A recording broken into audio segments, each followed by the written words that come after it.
Halo teman-teman pecinta satwa. Anaconda dan piton adalah dua jenis ular yang berbeda. Meski beberapa orang terkadang sulit membedakannya karena jika dilihat secara sekilas, mereka memang terlihat sama.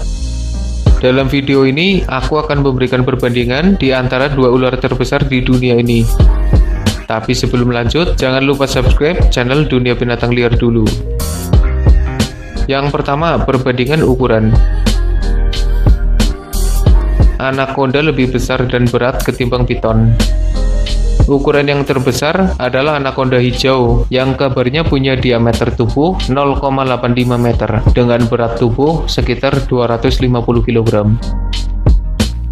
Namun piton, khususnya Sansa batik, punya tubuh terpanjang mencapai 10 meter dan dianggap ular terpanjang di dunia.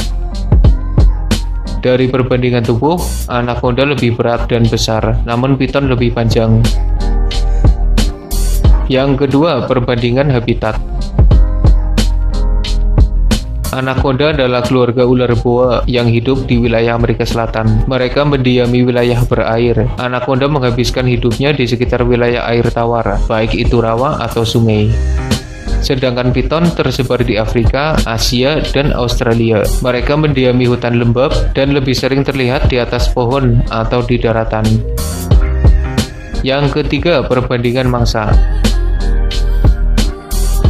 Piton lebih suka jenis mangsa berupa mamalia atau unggas. Meski dalam beberapa kasus, mereka juga memakan manusia. Sedangkan anaconda yang hidup di perairan lebih suka memakan ikan, buaya, dan apa saja yang mereka temukan. Anaconda punya jenis mangsa yang lebih banyak ketimbang piton.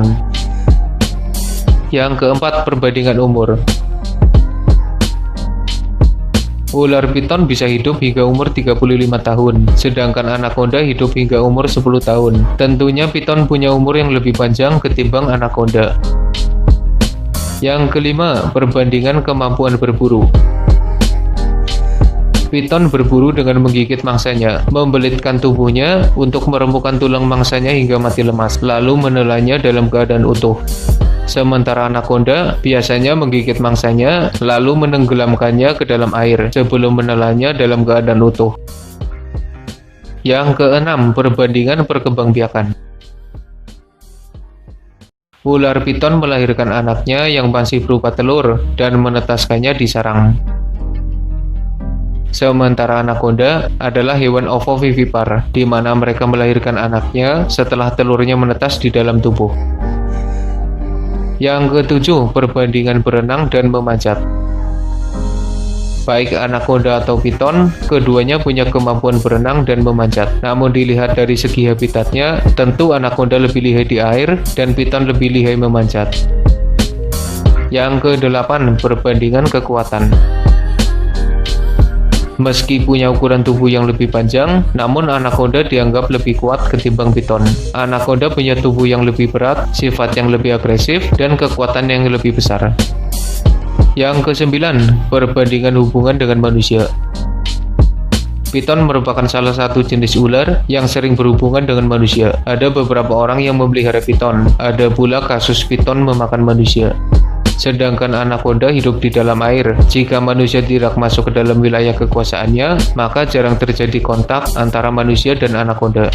Piton lebih familiar bagi manusia, namun anaconda dianggap lebih menarik karena cukup misterius. Yang ke-10, jika keduanya bertarung.